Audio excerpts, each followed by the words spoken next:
sur Financial Afrique TV, donc PIB. Nous poursuivons actualité oblige avec le Covid-19 ou le coronavirus. Et aujourd'hui, nous allons aborder la question sur la réaction des États africains pour lutter contre la maladie. Et je suis en compagnie d'Adam Awad, le directeur de publication de Financial Afrique, qui aujourd'hui est du côté, qui est devant la caméra aujourd'hui. C'est un plaisir de nous avoir aujourd'hui. Merci.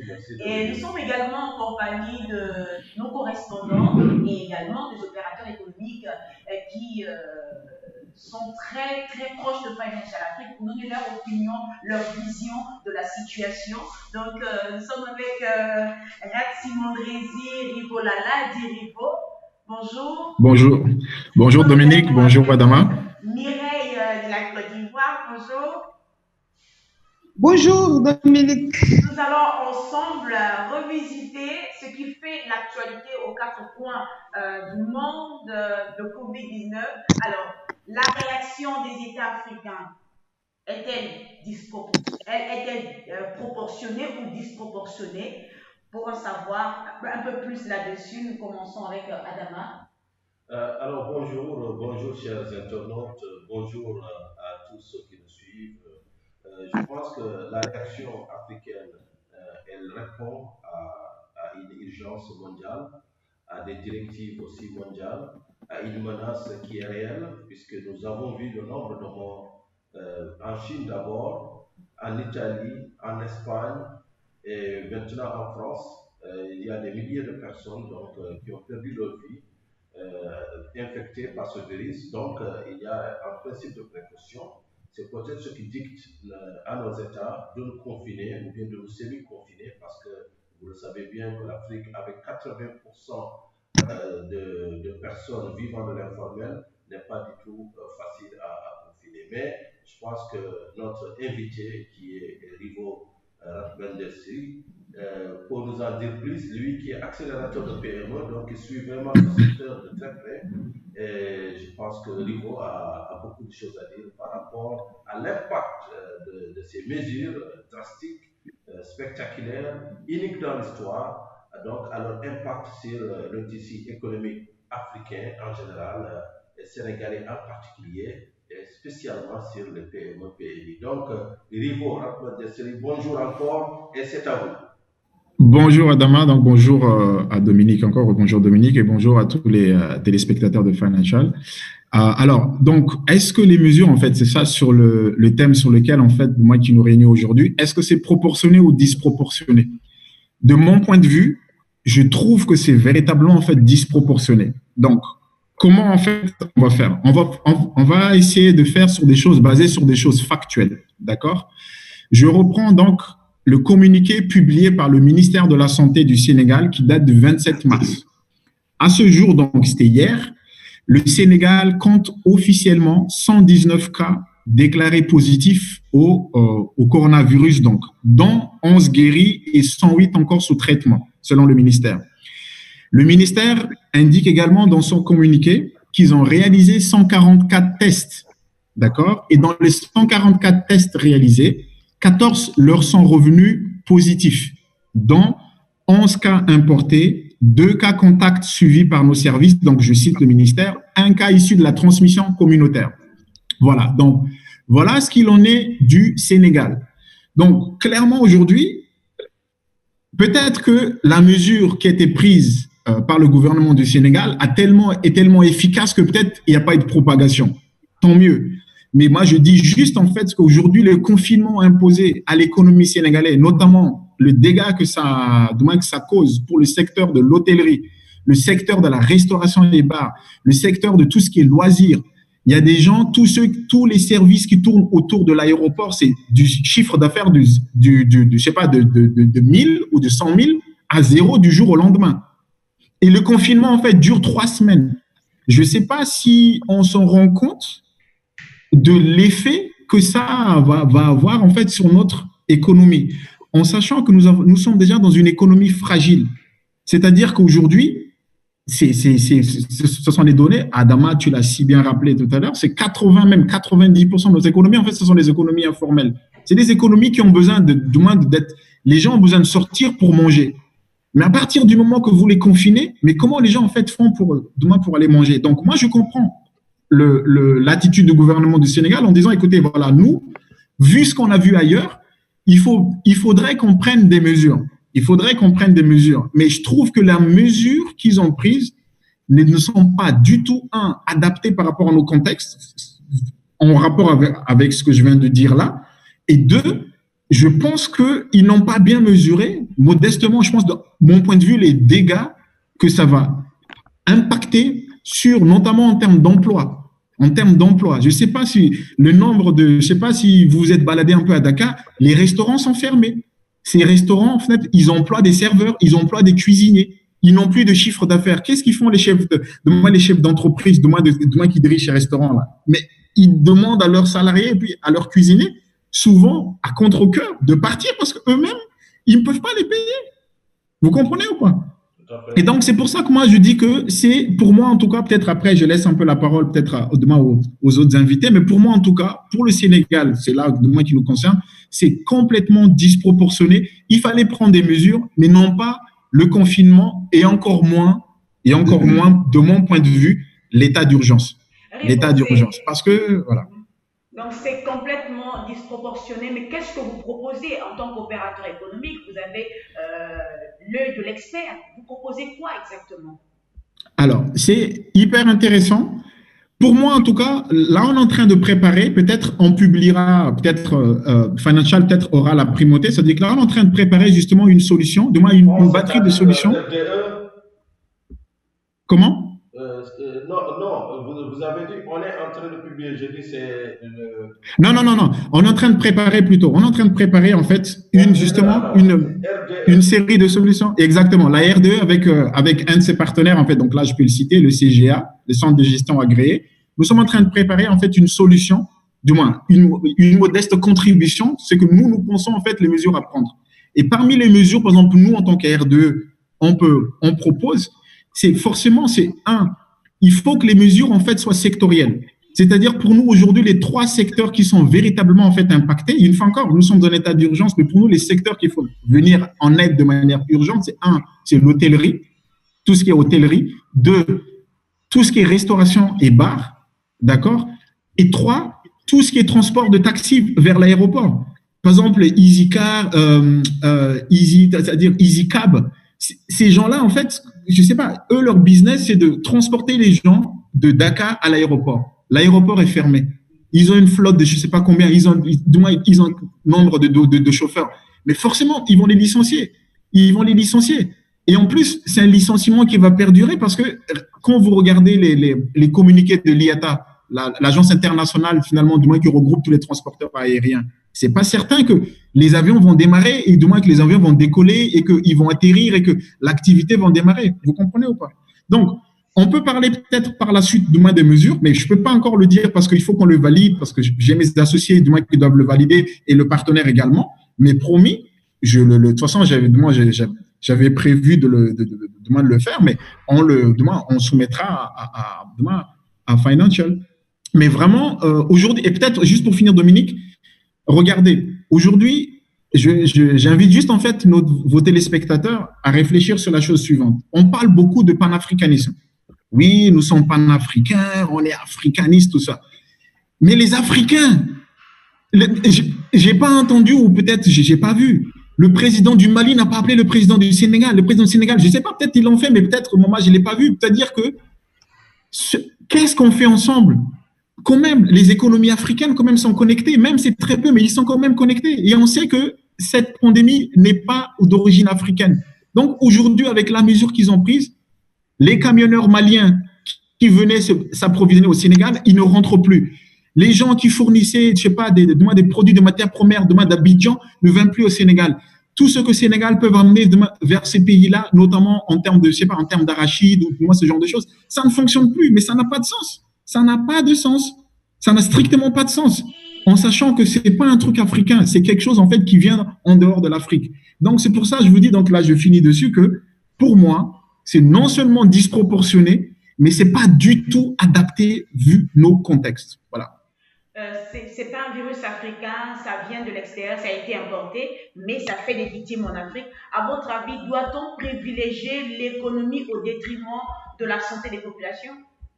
Oui, mais ça, mais je suis désolé, Dominique. Ça, c'est-à-dire que ça, c'est la question qu'on nous pose.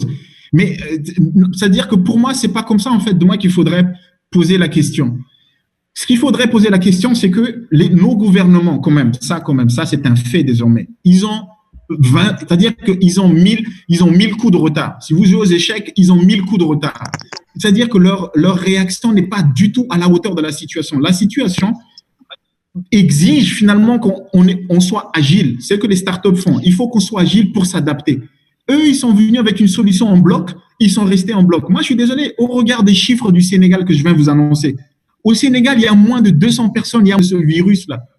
Est-ce qu'on doit continuer à confiner des gens, à dire aux personnes qui doivent manger, non, vous devez rester chez vous?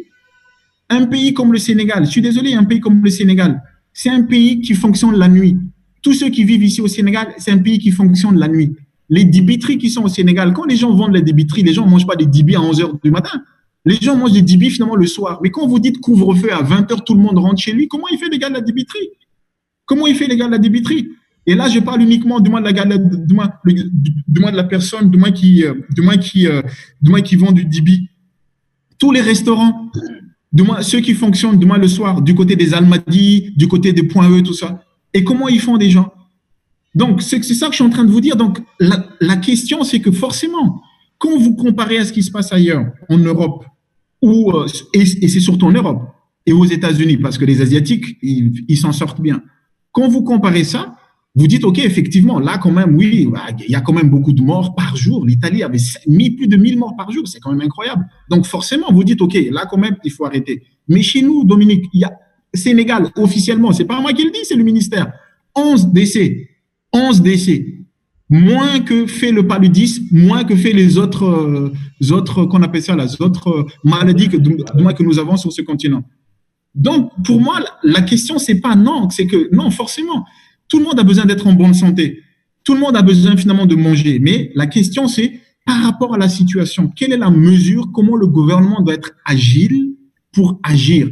Mais je suis désolé, aujourd'hui, c'est juste comme des mammouths qui n'arrivent pas à bouger, en fait, et qui ne savent pas trop comment il faut faire. Sur 144 cas, la France a plus de 20 000 cas. Les États-Unis, maintenant, ils projettent plus de 100 000 cas. Ils ont plus des milliers de morts par jour. Demain, je le redis. Mais donc, eux, ils s'adaptent. Mais nous autres, après 15 jours, peut-être, est-ce qu'il faudrait peut-être dire, OK, peut-être on s'est trompé, peut-être il faudrait peut-être qu'on descende d'un cran. Mais je ne pense pas que c'est vers cette direction finalement qu'on va, parce que eux, au contraire, ils disent non, il faut qu'on rigidifie davantage la situation. Comment le gouvernement doit être agile pour agir? Nous allons du côté d'Abidjan retrouver Mireille. Mireille, pour Rivo, le confinement est disproportionné. Et du côté d'Abidjan, quel est votre avis sur ce sujet? Le confinement, est-ce proportionné ou disproportionné? Je dirais disproportionné à 10 000%. Parce qu'en Côte d'Ivoire, tout se passe comme si ce pays vient de découvrir que le Covid-19 existe. Comme moi je le dis toujours, je dis qu'en dehors de la Chine, où l'épidémie a surgi, aucun pays au monde n'est excusable. Parce que le rôle des gouvernants, c'est de mettre des stratégies en place pour anticiper. Et tout le monde savait que le Covid était une maladie importée. Quand on interroge les épidémiologistes, ils placent le Covid à l'échelle R0 plus 3. Ça veut dire que une personne contaminée contamine au moins 3 personnes. Et tout le monde est unanime pour dire que cette maladie-là a été importée. Ça veut dire que c'est venu de l'extérieur. Et personne n'a écouté l'alerte de l'OMS quand l'OMS a dit de ne pas aux États qu'il ne fallait pas rapatrier leurs ressortissants de Chine. qu'il fallait les laisser sur place pour que, ensemble, le monde puisse trouver une solution à cette nouvelle maladie-là. Mais je me rappelle que même Trump avait appelé le corona Chinese disease. Chacun a estimé que c'était très, très, très loin en Chine. Mais en Côte d'Ivoire, ce qui est paradoxal, c'est que tout à l'heure, M. Rivaux, quand il a lu le communiqué, le compte rendu du communiqué, le communiqué du ministère de la Santé, on a vu que c'est un communiqué assez transparent. Mais en Côte d'Ivoire, on nous dit juste qu'il y a 101 personnes qui sont contaminées depuis hier, qui sont infectées positives. Il y a 3 personnes guéries. Mais quid des personnes qui sont en quarantaine? Il y a eu le confinement des personnes qui sont venues de France. On les avait parquées à l'INJS. Et là-bas, il y a eu des passe-droits pour que des personnes qui sont des grands types, entre guillemets, puissent échapper à ce confinement-là de tout le monde et puis rentrer à la maison. Ça a créé un scandale. Et puis, comment on appelle ça? Le gouvernement a dû faire un rétropédalage pour demander à ces personnes-là de rentrer à la maison et qu'ils comptaient sur leur bonne volonté pour s'auto-confiner. Mais la plupart des personnes qui sont aujourd'hui testées positives, quand on retrace, ça vient de toutes ces personnes-là. Dans la période où le monde est en train d'alerter, où l'OMS est en train d'alerter le monde entier pour dire que les mesures, il fallait limiter les déplacements pour ne pas que le corona se propage, en Côte d'Ivoire, on a organisé le massacre. On a organisé le massacre qui a réuni au moins 40. Je disais que on a eu en Côte d'Ivoire, au moment où on demandait à tout le monde de limiter la propagation du corona, on a organisé le massacre, le marché des arts et du spectacle d'Abidjan, qui est quand même une plateforme internationale culturelle. Et ça réunit 80 personnes, plus de 40 nationalités ici, encore à Abidjan. On ne prenait même pas le soin de savoir si elles étaient, si on faisait le test ou pas. Il a fallu que, j'ai l'impression que la stratégie du ministère du Commerce, de la Santé, du gouvernement, est un peu guidée par la toile ivoirienne. Une fois que la toile s'enflamme sur quelque chose, que dénonce quelque chose, le gouvernement recadre, fait un recadrage. Donc, il n'y a pas... Aujourd'hui, on parle de choses, de confinement total d'Abidjan. Mais ce confinement total-là, il donne une date et ce confinement-là est différé au moins 3 fois. Et en même temps, on assiste à un exode massif de la population abidjanaise vers l'intérieur du pays. Alors que les spécialistes de la question sont unanimes pour dire que le Covid, là, s'est transporté par l'homme. C'est transporté par l'homme. Donc, personne, et toutes ces personnes qui quittent cet exode urbain, là, on ne prend pas le temps de voir si ces personnes sont infectées ou bien ne sont pas infectées. Voilà un peu ce qui se fait en Côte d'Ivoire. Et malheureusement, bon, l'État a décidé d'un couvre-feu que les Ivoiriens ont du mal à respecter.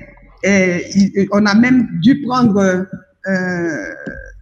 des mesures pour, et il y a, je ne sais pas, selon un communiqué du parquet, il y a 62 personnes qui ont été condamnées à 3 mois de prison avec sursis et une amende de 200 000 francs, je crois, pour avoir violé le couvre-feu. Bon, j'ai contacté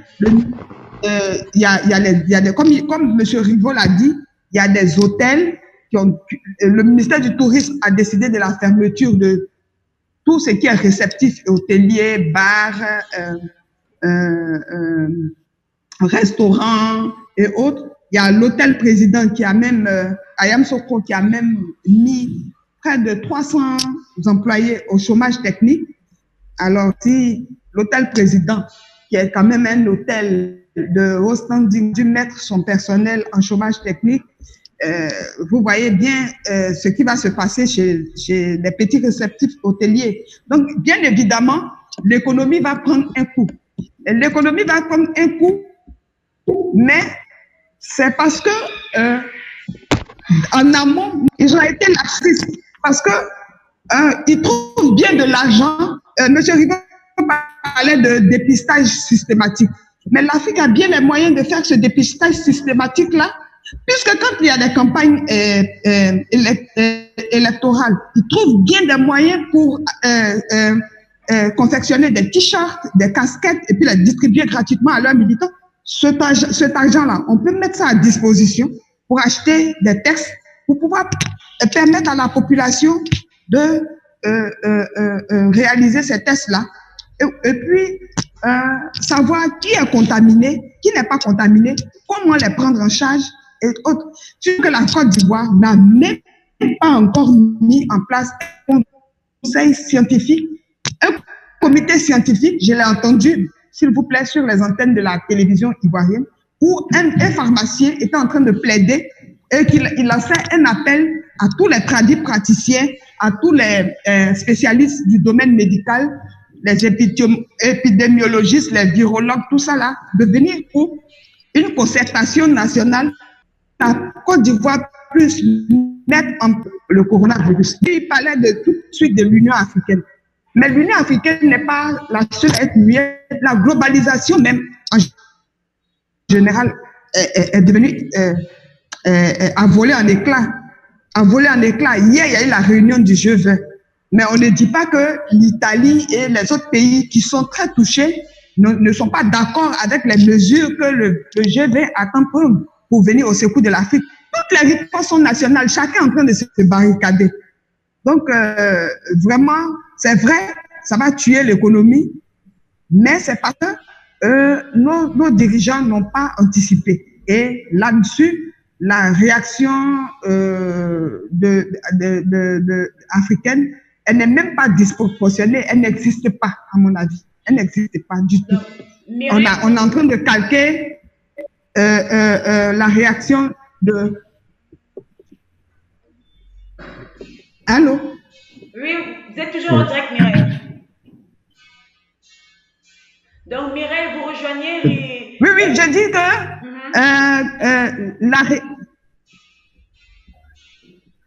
oui, je rejoins Riveau pour dire que lui-même, il a été beaucoup plus tendre pour dire que la réaction est disproportionnée. Mais moi, je pense qu'elle n'existe même pas. L'Afrique n'a pas encore réagi et c'est certainement à dessein que l'OMS a alarmé pour dire qu'il faut que l'Afrique se réveille. Et je pense que toute la problématique se trouve dans ce mot réveil. Parce que les dirigeants africains n'ont pas encore compris ce qui se passe. Ils n'ont pas encore compris ce qui se passe. Et bon, on calque sur le modèle européen, mais on peut tropicaliser au moins ces mesures-là, puisque on n'a pas les mêmes habitudes sociologiques que les Européens. En Afrique, combien de personnes ont l'habitude de faire annuellement, bien mensuellement, les check-up pour ça? On n'a pas cette habitude-là. C'est quand on a mal à la tête, ou bien mal au pied, ou bien mal quelque part, qu'on va à l'hôpital et on traite juste ce mal-là et puis on revient. Mais on ne fait pas de check-up pour savoir si on traite des pathologies. Donc, je pense que c'est vrai. Pour le moment, je pense que c'est à dessein que on dit que le corona sera très dévastateur en Afrique. C'est au vu des habitudes africaines. Donc, les Africains gagneraient vraiment à s'asseoir pour réfléchir une bonne fois Parce que le panafricanisme n'existe plus, à mon avis. Le corona là est venu tout balayer d'un revers de la main. Et il faut que les gouvernants s'asseyent vraiment pour réfléchir, chacun à son niveau, à une vraie réponse contre cette pandémie-là. Parce que quand on est élu, c'est bien une population qui nous vote, mais il faut que cette population-là, pour qu'elle puisse aller aux urnes, il faut qu'elle soit en bonne santé. Alors, Mireille, Rivo, que la réaction africaine, elle est disproportionnée et vous proposez tantôt le dépistage, le modèle coréen. Alors, Adama, qu'est-ce que ça coûterait à l'Afrique aujourd'hui d'adopter le modèle coréen, de dépister et non de confiner les populations? Alors je rejoins Rivo et Mireille. Effectivement, c'est un coup dur pour les hôtels et les restaurants. Comme vous l'avez dit, l'hôtel président est au Somoro, mais c'est un chômage technique. Mais ici à Dakar aussi, un hôtel équivalent qui est le King Fahd Palace, mais aussi son personnel en chômage technique. Et je pense que de grands restaurants de renommée vont le faire aussi. Le préjudice économique est énorme, il est très lourd. Tout à l'heure, Rivo a dit que fait l'Union africaine? Très bonne question. Alors, l'Union africaine, la Commission de l'Union africaine, qui est l'organe technique de supervision et de mise en œuvre des décisions prises par le chef d'État, pour le moment, cette commission est aux abonnés absents. Et la seule initiative que j'ai vue d'elle, c'est peut-être le lavage de main, le Watch Hand Challenge lancé par l'OMS et puis repris par Paul Kagame et Macky Sall. J'ai vu effectivement le président de la commission s'y prêter. Par contre, la Commission économique africaine, qui est un organe multilatéral, puisque dépendant de l'ONU, est basée à Addis Abeba, a initié une réunion des ministres des Finances africains, présidée d'ailleurs par le ministre sud-africain des Finances. L'Afrique du Sud est le pays le plus touché, entre parenthèses. Ils ont atteint le cap des 1000 morts hier et ils ont été d'ailleurs immédiatement dégradés, comme vous l'avez vu tous, par Moody's. Donc, l'Afrique du Sud, aujourd'hui, a beaucoup de problèmes par rapport à cette pandémie. Bref, je ferme la parenthèse. Donc, les ministres africains des Finances se sont réunis à Addis Abeba et ont évalué les mesures de relance africaines ou les besoins de financement à 100 milliards de dollars. Donc là, c'est encore une fois, cette injonction, cette estimation est destinée au G20 qui se réunit aujourd'hui, samedi. Donc, oui, mais les ministres disent au G20, aidez-nous, nous avons besoin de 100 milliards. Alors, oui, mais Adama, excuse-moi, mais tu vois, c'est-à-dire que c'est ça, moi, qui me pose problème. On est systématiquement en train de mendier. C'est-à-dire que, pourquoi? C'est-à-dire que, soit, vous voyez, c'est-à-dire qu'on dit disproportionné, est-ce qu'ils font ça pour aller chercher les 100 milliards ou ils font des choses sérieusement? Parce que moi, je me pose des questions. C'est-à-dire que dans un pays comme le Sénégal, qui a qu'une centaine de cas, allez, je donne les chiffres de l'Afrique de l'Ouest, un récap des chiffres de l'Afrique de l'Ouest donné par vos confrères qui sont à Abidjan, s'appelle Sika Finance. Eux, ils ont publié hier, donc je vous donne les chiffres. Le nombre de contaminations, excuse-moi Adama, en Afrique de l'Ouest du Covid-19 s'élève à 558, 11 décès et 21 cas de guérison. 558. Ensuite, ils donnent les détails des pays. Burkina, 146, 4 décès, 5 guéris. Sénégal, donc là, ça a été révisé dans ce que je vous donnais. Côte d'Ivoire, 96 cas confirmés, 0 décès, 3 guéris. Togo, 24 cas confirmés, 1 guéri. Niger, 7 cas confirmés. Bénin, 6 cas confirmés. Mali, 2 cas confirmés. Guinée-Bissau, 2 cas confirmés. Mais au regard de ces chiffres, Adama, comment on peut finalement aller demander aux gars, demander au G20, on a besoin de 100 milliards. Et donc, on est systématiquement en train de quémander. On est là en train de gérer, en fait, nos problèmes n'est même pas réglés. Et là, déjà, finalement, on est en train de quémander. Ah non, finalement, on a besoin de 100 milliards pour régler des choses. Mais ces gens-là, déjà, c'est ce que nos dirigeants oublient. Ils sont vraiment, c'est-à-dire qu'ils ont des problèmes jusque-là.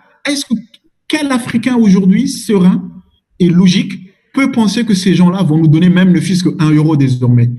Regardez les États-Unis. Les États-Unis, ils ont sorti un plan de 2 trilliards de dollars. La Banque Centrale Européenne a sorti un plan de 756 milliards d'euros pour soutenir leurs économies. Vous pensez qu'avec ça, ils ont le temps finalement d'aller voir les Africains, tout ça? Oui, vous avez encore besoin d'argent. Je suis désolé. Et c'est là où je dis, et peut-être, l'autre point que moi, j'ai pas pu dire tout à l'heure, pour étayer ce que je dis, en fait, c'est disproportionné. J'ai sous les yeux, parce qu'une fois encore, on va parler factuel, j'ai sous les yeux le budget, la loi de finances initiale 2020 du Sénégal. La loi de finances du Sénégal 2020, déjà, donc ça, ils peuvent le déchirer. Ça, clairement, ils peuvent le déchirer. Là, ils ont annoncé comme recette estimée pour 2020, ils ont annoncé, donc c'est un budget avec une recette de 3 milliards, 3 000 milliards. Allez, 3 trilliards de recettes. Bien. Dans les 3 trilliards de recettes, donc 3 000 milliards, l'État du Sénégal a prévu une recette fiscale de 2 675 000 milliards. D'accord? Donc, ça fait 2 trilliards de recettes fiscales. Mais avec ce qui se passe là, est-ce que avec les entreprises qui licencient, donc forcément, la recette fiscale va baisser. La recette fiscale va indéniablement baisser. C'est mathématique. Donc, où est-ce qu'ils vont trouver l'argent? Et en plus, nos États sont tous des États qui ont déjà des déficits budgétaires. C'est-à-dire que entre la recette qu'ils prévoient et les dépenses qu'ils effectuent, ce n'est pas équilibré. Et l'État du Sénégal prévoit, donc là, je donne les chiffres, tout ça, vous pouvez le consulter, vous avez sur le net. L'État du Sénégal, pour 2020, prévoit un déficit budgétaire de 450 milliards. Donc, à l'heure où nous parlons, l'État du Sénégal, déjà, il fallait qu'il trouve l'équilibre pour ces 450 milliards. Et là, avec les mesures qu'ils prennent, ils vont encore baisser donc la recette fiscale qu'ils estiment de ces entreprises-là parce que les entreprises vont disparaître. Il y aura beaucoup d'entreprises demain qui vont disparaître. Donc, je ne comprends pas en fait. Et en plus, et je finis dessus, Adama, je ne comprends pas cette maladie de réunion africaine, quoi. Au moment où il faut décider, nos aînés, ils passent leur temps à décider, demain, à se réunir. C'est pas de la réunion dont on a besoin, je suis désolé. Ce n'est pas des réunions dont on a besoin. Ce dont on a besoin, ce sont des gens qui décident. Et je suis désolé, vraiment là, c'est-à-dire que oui, on fait des réunions, on fait des réunions, on fait des réunions, on fait des réunions, on fait des réunions. Mais c'est pas possible. C'est-à-dire que tout le monde décide, partout dans le monde entier, tout le monde décide. Il n'y a que nous qui faisons des réunions. C'est pas possible. Mais je suis un peu désolé d'être un peu en colère parce que quand même, c'est-à-dire que je trouve que c'est tout simplement incroyable. C'est hallucinant ce qui nous arrive. C'est hallucinant. Hallucinant pour moi, c'est hallucinant. Il y a des secteurs entiers, regardez, à Abidjan. Mireille dit qu'il licencie 300 personnes. Là, tout à l'heure, tu as dit King Fahd. Mais Terroubi est fermé. Radisson est fermé. Ces gens-là, Pullman est fermé. Tous ces gens-là, quand même, ils emploient des centaines de personnes. Et là, on est en train de dire non, il faut qu'on se réunisse. Oh non, il faut qu'on se réunisse. Ah oui, peut-être, il faut attendre des validations. Bon sang. Mais je ne sais pas, nos gouvernants, là, c'est pas de la réunion dont on a besoin, c'est une décision rapide et qui s'adapte à la situation. Parce que le virus mute, le virus change, etc. Et tout. Mais nous, on est là, état d'urgence. Alors, si j'ai bien compris, Rivo, le confinement est disproportionné. Non, mais complètement. Il faut adopter la méthode coréenne. Sauf que les Coréens ont la capacité sanitaire de réaliser des dizaines de milliers de tests. Ce qu'un pays africain ne peut faire. Je vous rappelle qu'au début de la pandémie, on parlait de 4 laboratoires capables de détecter le virus Covid-19. Aujourd'hui, apparemment, on est à une quarantaine de laboratoires. Alors, c'est la base aussi des réunions, parce qu'il y a un centre africain de réponse aux épidémies qui s'est réuni aussi, qui a actionné les interactions entre l'Afrique et le reste du monde, puisque, qu'on le veuille ou non, aussi le problème de l'Afrique, si vous voyez que les ministères des Finances se réunissent par visioconférence, je le précise, pour annoncer de tels montants, et dans ce montant, les 100 milliards annoncés tantôt, il y a 44 milliards qui seront en fait des rééchelonnements des intérêts de la dette africaine. Donc, cela me permet, cher Nico, de passer à quelque chose de fondamental, puisque vous voyez toutes les réponses économiques faites par les grandes puissances, de l'Amérique à la BCE de l'Union européenne, passant par l'Angleterre et le Japon. On voit tous une unicité de la réaction. Injection massive d'argent liquide, soutien des ménages, soutien du système bancaire, soutien des PME par donc des mises à disposition auprès des banques, par des mesures fiscales, par des mesures donc économiques. Vous savez, c'était un tabou de remettre de l'argent à un ménage parce que le libéralisme ne l'entend pas de cette oreille. Aujourd'hui, c'est le Donald Trump lui-même qui dit que chaque Américain recevra quelque chose, chaque confiné américain recevra quelque chose pour le dédommager par rapport au préjudice civil, mais aussi pour permettre à l'économie américaine de ne pas être à l'arrêt. D'ailleurs, vous l'avez vu hier, Donald Trump s'est montré très opposé aux mesures de confinement en disant que, écoutez, la grippe tue beaucoup plus, pourquoi nous on confine, on tue des emplois. Hier, il y a 3 millions de chômeurs américains qui ont été déclarés au bureau du travail. Toujours hier, vous avez vu le président brésilien Bolsonaro, qui est du même camp que Donald Trump, c'est-à-dire le camp néolibéral, qui a déclaré lui aussi que le confinement, c'est une mesure absurde. Et je vous rappelle que 17 membres du gouvernement de Bolsonaro sont infectés par ce virus. Vous avez vu aussi réaction contradictoire, la Grande-Bretagne avec le Premier ministre qui est infecté, et ce Premier ministre était plutôt partisan du non-confinement, mais plutôt de l'immunité sociale. Donc là, ils ont révisé apparemment leur grille de lecture et ils rejoignent ce confinement sans être aussi radical que la France ou l'Italie. Donc il y a vraiment, on est en train de tâtonner, j'ai l'impression, on est en train vraiment de tâtonner de part et d'autre, mais ce qui retient mon attention, ce sont ces injections massives de fonds. Nous, Africains, est-ce qu'on a les moyens aujourd'hui, nos banques centrales, nos États ont les moyens d'avoir des réponses aussi spectaculaires en termes d'injection de fonds et de mesures fiscales favorables aux PME et aussi aux ménages. Alors, mais qu'est-ce qui bloque dans ce Non, je pense que Rivo, qui est de l'autre côté de la barrière, nous sommes des observateurs, interdit de donner des solutions. Donc, Rivo, qu'est-ce que vous en pensez?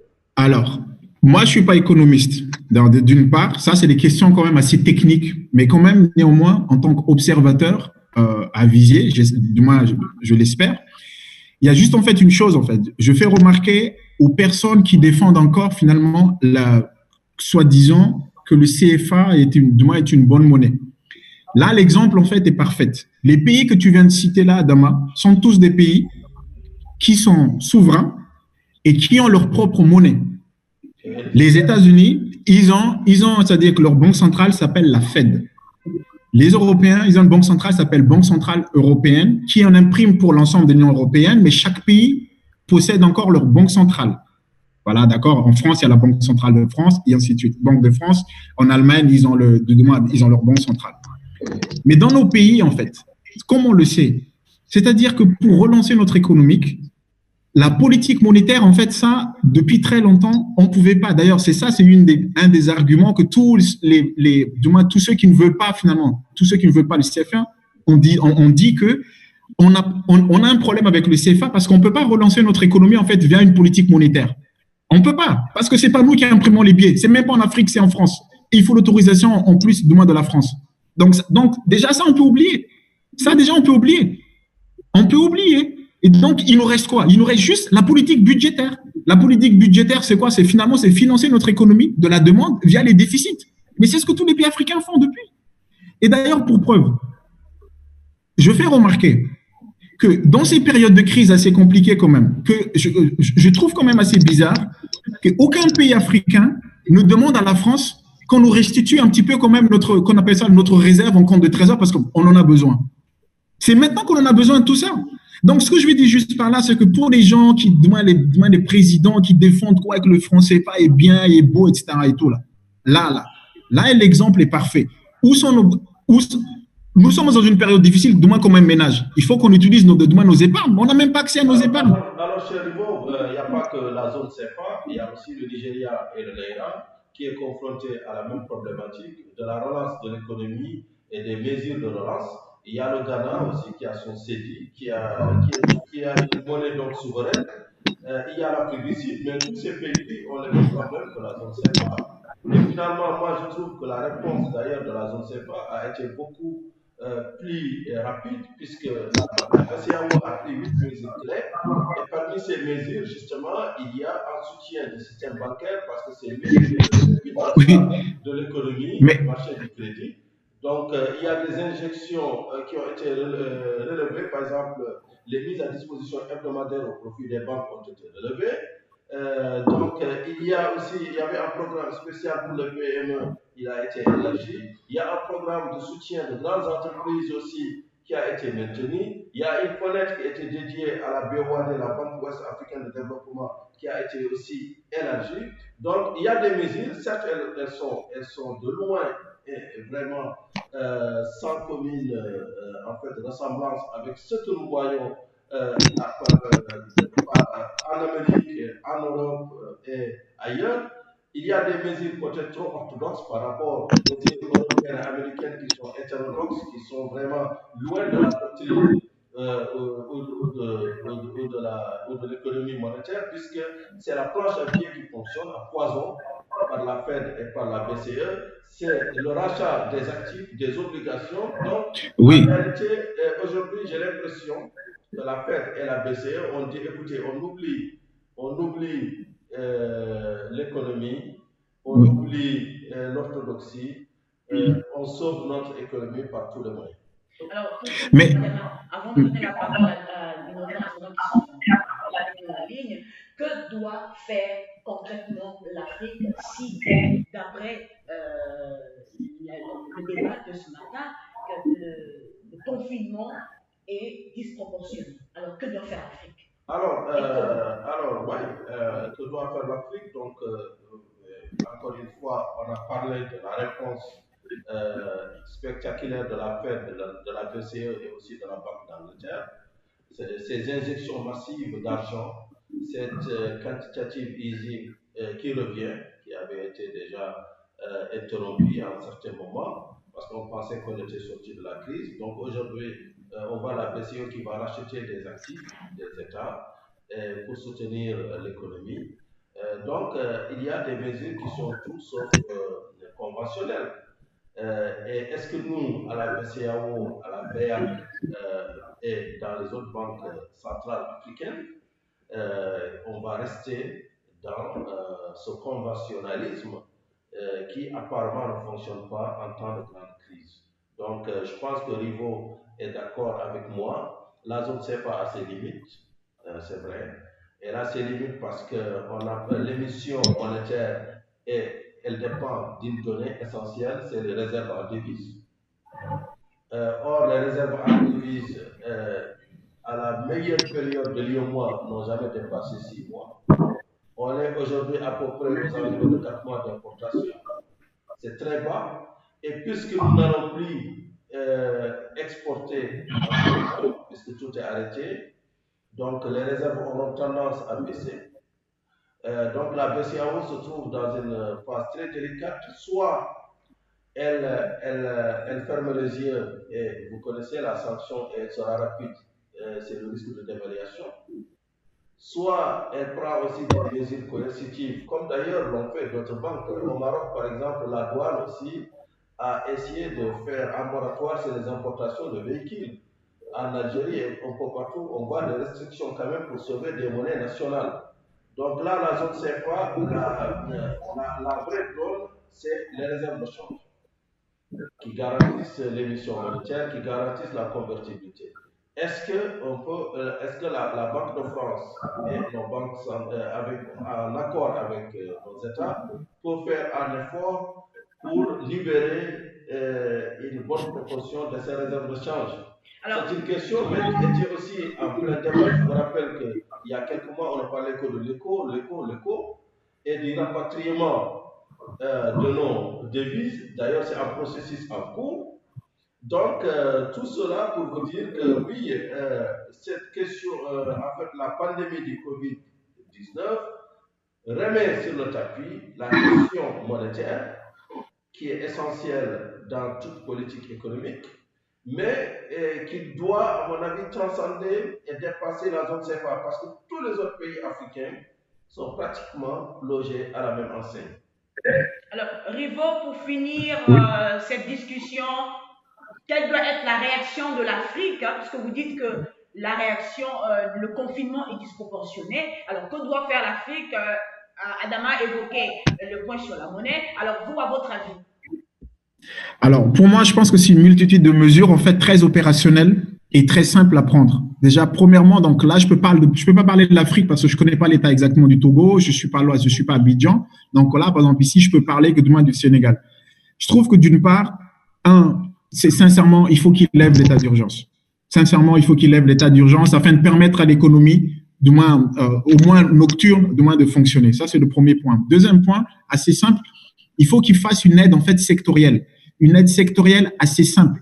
Comme Mireille disait tout à l'heure, quand il faut chercher l'argent pour faire autre chose, il y a toujours. Mais quand il s'agit finalement d'injecter sur des choses assez, quand même, des choses vitales, on a toujours du mal, on dit non, qu'on n'a pas, qu'il faut qu'on y aille chercher, etc. Donc, nous, en tout cas, ici au Sénégal, les secteurs qui sont les plus concernés, de notre point de vue, en tout cas, je le répète, donc c'est l'hôtellerie, la restauration et finalement donc, les bars, tout ce qui est services liés au transport, du moins qui va à l'aéroport, et sans oublier forcément les agents de voyage.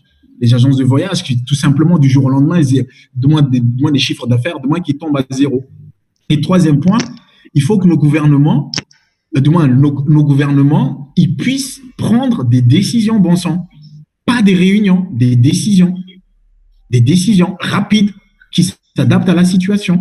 Ils sont là pour ça, ils sont payés pour ça, et je trouve que non, c'est-à-dire qu'ils devront être à la mesure demain de la situation. Voilà, très modestement du moins, parce que bon, peut-être que demain c'est pas du tout évident, mais si c'est pas évident, mais qu'ils laissent la place peut-être à ceux qui peuvent alors demain dans ce cas-là.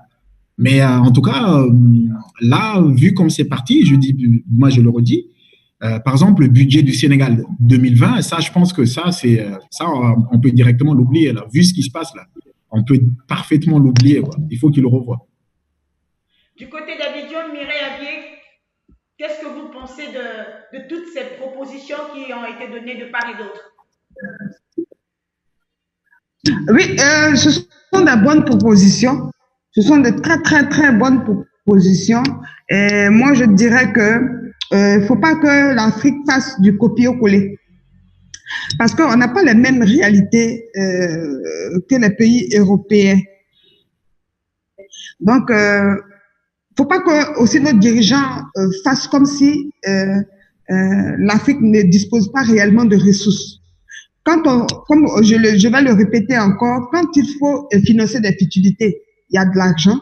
Aujourd'hui, on est face à une urgence mondiale et chaque pays doit compter sur ses propres ressources. C'est l'occasion rêvée pour que les gouvernants rehaussent, par exemple, le plateau technique des différents hôpitaux, puisque personne n'aura désormais l'avantage d'aller se faire soigner